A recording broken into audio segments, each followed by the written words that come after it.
बांग्लादेश में अवामी लीग की जो गतिविधि है वो शुरू हो गई है। तो क्या शेख हसीना की अब वापसी होगी? नमस्कार, आप देख रहे हैं न्यूज 18 का डिजिटल प्लेटफॉर्म। मैं हूं आपके साथ श्रुति श्रीवास्तव। चुनाव के तुरंत बाद बांग्लादेश में शेख हसीना की पार्टी अवामी लीग की गतिविधि शुरू हो गई है। खुल्ला में अवामी लीग के नेताओं ने नए सिरे से दफ्तर खोले हैं। दफ्तर में नेताओं का आना जाना भी शुरू हो गया है। अगस्त 2024 में शेख हसीना के तख्तापलट के बाद बांग्लादेश में अवामी लीग की गतिविधियों पर बैन लगा दिया गया था। पार्टी को आसन्न चुनाव में भाग लेने की भी अनुमति नहीं दी गई थी। द बिजनेस स्टैंडर्ड के मुताबिक अवामी लीग ने खुलना में पार्टी दफ्तर को नए सिरे से जीवित किया। इस दफ्तर को जुलाई विद्रोह के दरमियान जला दिया गया था। खुलना को एक वक्त में अवामी लीग का गढ़ माना जाता था। खुलना सदर एएल के संगठनात्मक सचिव फैजुल हक रुबेल के मुताबिक बांग्लादेश में अवामी लीग की गतिविधियां फिर से शुरू हो गई हैं।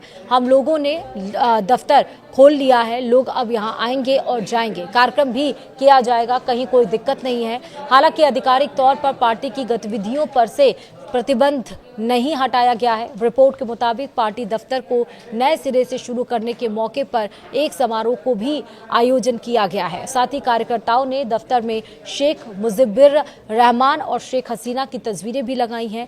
द गार्डियन ने इस महीने की शुरुआत में अवामी लीग को लेकर एक रिपोर्ट की थी।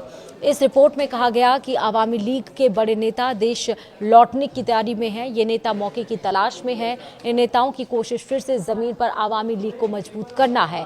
शेख हसीना वर्तमान में नई दिल्ली में रह रही हैं। हसीना की वापसी फिलहाल हो पाएगी या नहीं, इसके बारे में पार्टी की तरफ से कुछ नहीं कहा गया है। हसीना पर बांग्लादेश में 100 से ज्यादा मुकदमे दर्ज हैं। उन्हें फांसी की सजा भी सुनाई जा चुकी है। तारिक रहमान की तरह ही उनके मुकदमे अगर वापस लिए जाते हैं तो अवामी लीग की मुखिया बांग्लादेश में वापसी कर सकती हैं।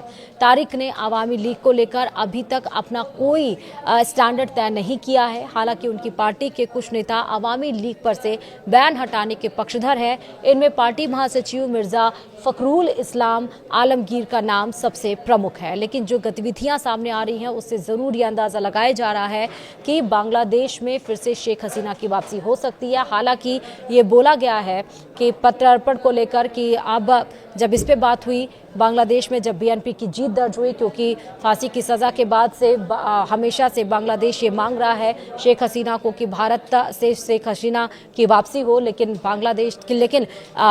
भारत ने हालांकि इन मांगों को नहीं माना। लेकिन तारिक रहमान की जीत के बाद से जब बातचीत हुई तो ये बात जरूर सामने निकल कर आई थी। लेकिन जिस तरह से गतिविधियां अब आगे चल रही हैं उससे माना यह जा रहा है कि शेख हसीना की फिलहाल वापसी हो सकती है।